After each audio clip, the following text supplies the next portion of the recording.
Welcome to Books for Success. Today, we're delving into the wisdom within The Way of Integrity by Martha Beck. The Way of Integrity is a four-stage process to finding integrity, a quality that can alleviate the suffering caused by harmful autopilot actions and beliefs. In reconnecting to what makes you feel whole, you'll achieve a sense of purpose, emotional healing, and mental well-being. Before we begin, subscribe and ring the bell for notifications if you want to keep receiving the knowledge of book summaries about health, wealth, love, psychology, and much more. Don't be shy about dropping your book suggestions for us to summarize. Also, you can use this video as an audiobook summary. Let's grow and succeed together. What's in it for me? Integrity is the way to a happy, meaningful life. So many of the things that cause us to suffer psychologically, people-pleasing, negative habits, or staying in flat relationships, result from being out of touch with ourselves. So what's the obvious cure? Integrity. Inspired by the Divine Comedy, these chapters use Dante's framework to break down the path to achieving personal integrity into clear, actionable steps. With tried and true techniques, they'll help you uncover what integrity looks like for you. You'll become attuned to the internal signals that can illuminate what you actually want versus what society is selling you, and in the process, reach a place of genuine joy. Chapter 1: Integrity means being at one with your deepest, truest self, and it's the antidote to suffering. Think about your life. Maybe you have an okay job, okay relationships, and an okay sense of purpose. So maybe your life isn't perfect, but whose is? Honestly, you're fine. Now think about how you feel. Does a sense of anxiety, discomfort, or disappointment lurk in your mind? Maybe you tend to dwell on things that didn't work out or doubt that future dreams will ever come true. Emotionally, you might feel sad, grumpy, or numb. Physically, you have no energy, and mentally, you can't seem to focus. Still, honestly, you're fine. But are you really? And what if, for that matter, fine isn't enough? Maybe you suspect there's more out there. More love, more meaning, more happiness. This is where integrity comes in. The key message here is, integrity means being at one with your deepest, truest self, and it's the antidote to suffering. Today's use of the word integrity has taken on a somewhat judgmental tone, but it just means intact, from the Latin integer. Being in integrity means being whole and undivided. When a plane has integrity, its many parts work together to make it glide smoothly through the sky. But if it loses integrity, it could stall or crash. That's not about judgment, just physics. It's the same in everyday life. To satisfy social standards, you may often ignore or negate your true feelings, becoming unhappy, unproductive, and sick in the process. When you act in ways that don't resonate at your deepest level, you suffer because you're out of sync with yourself. In other words, you're out of integrity. Conversely, when your body, mind, heart, and soul are totally aligned, your daily work absorbs you. You love being around your friends, and you experience the most refreshing sleep. Waking up is wonderful because you can't wait to experience the day ahead. Life, like the intact plane, is smooth sailing. Maybe you're rolling your eyes right now and thinking this is a lot of flapdoodle. But maybe you're also wondering whether such a fulfilling life could exist. And maybe you'd like to discover these levels of joy and purpose. These chapters reveal a way out of suffering that traces Dante's journey through the stages of the Divine Comedy. A work the author considers a powerful set of instructions for healing psychological wounds and restoring integrity. First up, the Dark Wood of Error. Chapter 2: To escape the dark wood of error, acknowledge your lost and follow your inner teacher. Midway through the journey of our life begins Dante. I found myself in a dark forest, for the right way was lost. Like Dante, you may suddenly be feeling alone and adrift, and you may not know exactly what's wrong or how you ended up here. What society tells us is right often misaligns with our true natures. And the dark wood of error is Dante's metaphor for the inner fog that results from this dichotomy. The first step in realigning yourself, in pursuing the way of integrity, is to acknowledge how lost you are. In doing so, you'll probably encounter some challenging beasts or emotional states. A ravenous leopard, that's neediness. A terrifying lion, that's panic. Or a sorrowful wolf, that's depression. You might also take some wrong turns, as Dante did when he attempted to climb Mount Delectable, an enticing but destructive path driven by social comparisons, only to be chased back down by the beasts. Luckily, a little guidance will help you chart your true course. The key message here is, to escape the dark wood of error, acknowledge you're lost, and follow your inner teacher. As Dante runs down Mount Delectable, he sees the ghost of poet Virgil emerging from the trees. This is his soul guide, here to lead him out of his sleepwalking state. Your own soul guide may appear in a book or podcast, or maybe through therapy or yoga. Expect a new perspective, and some tough love. In Eastern traditions, spiritual teachers often use cold water and bamboo sticks to shock their disciples awake. The guide's goal is not to help you get comfortable in your illusions, it's to set you free. But this outer teacher is just the beginning. To really learn, go within. Your inner teacher is your integrity. It will guide you both physically and mentally. In response to hearing or speaking the truth, your body will instinctively relax, and your mind will feel free. Listening to this part of yourself is the most important skill you need to attain true happiness. To reach this state, Virgil first takes Dante to a gate inscribed with the phrase, "Abandon all hope, ye who enter here." In other words, abandon the cowardice that has kept you from acknowledging truths you've been too afraid to see. One way to do this is to focus your attention on the present moment, and trust that everything's okay, just as it is. If you repeatedly do this in the face of fear or adversity, you'll discover that part of you, pure integrity, is always able to cope.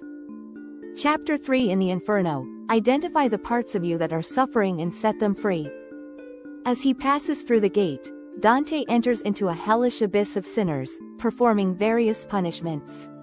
This is the Inferno. We all have an internal inferno, a place of psychological suffering which results from being split within ourselves. But suffering is optional. Pain comes from events, while suffering comes from the way you handle events. Popular psychology often claims that positive thoughts make you happy, while negative thoughts do the opposite. But a forced, cheery statement, "I love my job," can feel like a dagger to the heart. Meanwhile, a negative sentiment that matches what you truly believe, "My job sucks," provides sweet relief. The key message here is, in the Inferno, identify the parts of you that are suffering and set them free. Throughout the Inferno, Virgil urges Dante to do 3 things. Observe the demons, question them, and move on. That is, identify the beliefs that make you suffer and ask yourself, can I absolutely know this thought is true? Whenever your inner teacher realizes you're mistaken, let the rigid conviction go and replace it with openness. Letting go of beliefs is scary, and others might not like your newfound freedom. Don't worry, this means you're on the right track. It's tempting to go into attack mode in the face of judgment, be it your own or that of others, but don't give in to your lizard brain. Focus instead on creating positive solutions.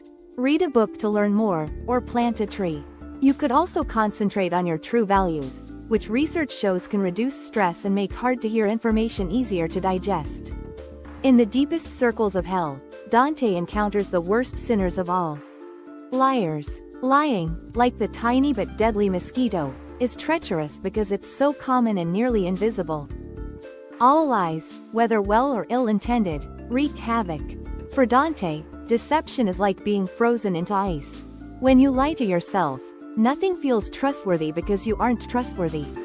Life becomes cold, lonely, and numb. At the bottom of the Inferno, a giant monster, Lucifer, thrashes at the center of a frozen lake. To Dante's horror, Virgil tells him to head toward it.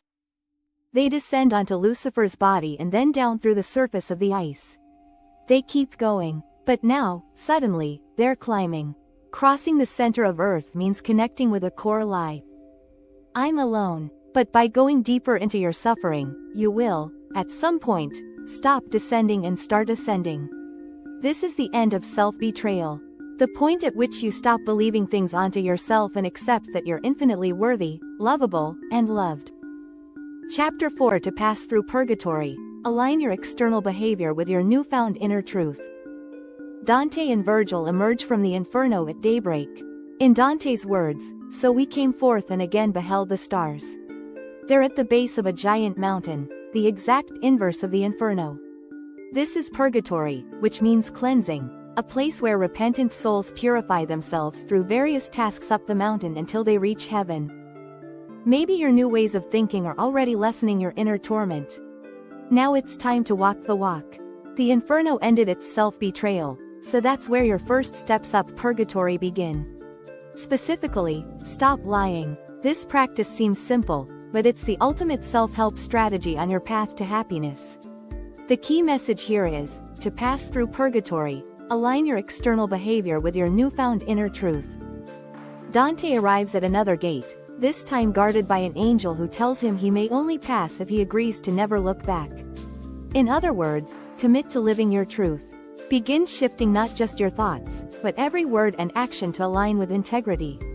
This could mean you stop laughing at a co-worker's crude jokes, or, as the author did, leave the Mormon church and come out as gay. As you approach a fundamental shift in your identity, you may find you miss your old life. Give yourself time and space to mourn, and then forge ahead. Next, learn to deal with violent people and aspects of yourself. Reacting to injustice and hatred with justice and compassion is difficult, so it's crucial to acknowledge that you're always capable of choosing your responses. Your ultimate freedom lies in your capacity to interpret the world in new ways. For example, turn your view of life as a drama triangle, in which there are only 3 possible roles: victim, persecutor, and rescuer, on its head. In this new empowerment dynamic, people once seen as persecutors become challengers, rescuers become coaches, and victims become creators. At this stage, you know what you truly know, feel what you truly feel, say what you truly mean, and are trying to do what you truly want. Research shows that the more you repeat an action, the more you wire it into your neural circuits. To change socialized behavior patterns that don't ring true to you, perform DIY brain surgery by deliberately choosing and repeating new actions. You'll begin to see that practice makes permanent. Rather than try to pull off one grandiose gesture, move toward your ideal life through a series of 1-degree turns. By continually spending a little more time on things you love and a little less time on things you don't, you'll slowly but surely align with your inner integrity. Chapter 5: As your inner and outer lives approach complete integrity, you'll reach paradise. 3 things occur as Dante reaches the pinnacle of purgatory. First, he finds himself in a beautiful forest, the Garden of Eden. Second, he meets his old flame Beatrice, who commands him to stop acting like one who dreams. Third, he's dunked in 2 rivers. The first makes him forget all his wrongdoing, while the second reminds him of everything he's ever done right. Dante emerges from the clear water wide awake and in total integrity.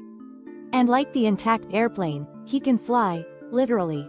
He effortlessly glides up to paradise and takes his place among the stars. The key message here is, as your inner and outer lives approach complete integrity, you'll reach paradise. You may not have magical rivers at your disposal, but you can still reclaim your innocence and reach your own inner paradise. First, forgive yourself for ever betraying your integrity. Then acknowledge and value everything you've done to support your sense of truth. Like with repeated action, persistent contemplation can turn a transitory state of connectedness and love into a permanent structural condition. By focusing on integrity and compassion, you can rewire yourself for happiness. In getting closer to your truth, you'll begin having moments of satori, Japanese for sudden enlightenment, where the whole world seems to change. A few people, like the Buddha or Jesus, have experienced enlightenment as a giant, pivotal event, but it's more likely that many smaller increments of awakening will gradually compose your new worldview. During his ascension, Dante has 2 sudden realizations. The entire universe is one entity, and everything is driven by love. In knowing we are all one, you can imagine your existence as a fractal, a microcosm of the exact shape of the universe. The shape of your life, your words and actions, affects the shapes of people and environments around you. And as your shape changes, so do theirs. Maybe after listening to these chapters, you'll admit what you actually need to be happy. First to yourself, then to a loved one. This could be your springboard to act more assertively at work, which in turn could create more openness among your colleagues. Each time you release an error and begin living according to your integrity, you scrub the dirt off another facet of yourself. You shine more brilliantly and absorb more beauty from the universe. At some point you'll realize, like Dante did, that everything is driven by love. And as you reach the highest level of integrity, your sense of unity and love will draw you toward helping others. It may sound cheesy, but it's true. You'll become the change you wish to see in the world. Final words. The key message is that unhappiness results from trying to diligently embody social norms and beliefs that don't align with your true nature. The antidote is to cultivate integrity and realign all aspects of your being. By following the way of integrity, which parallels Dante's journey from the dark wood of error to the inferno, purgatory, and finally paradise, you'll release your suffering and reach a place of freedom, and with it, your full expression of connection, love, and happiness. And here's some actionable advice. Do an integrity cleanse. Lying and keeping secrets has been linked to heart disease and cancer, as well as myriad emotional symptoms like depression, anxiety, and hostility. So save yourself. Make a resolution not to tell a single lie for the next full calendar year, or at least a week. Keep a journal to document what happens once you stop lying. You may experience health benefits and improved relationships, like a group of subjects who stopped or tried to stop lying for 10 weeks did. And if you do lie, don't give up on your cleanse. Just forgive yourself and recommit to not lying until the challenge is over. Thanks for being part of our insightful voyage. If our summary piqued your interest, we encourage you to dive into the complete book for a deeper understanding. Don't forget to like this video, subscribe for more content if you're new here, and share it with others who might find it valuable. Keep on reading, discovering, and advancing until our next adventure.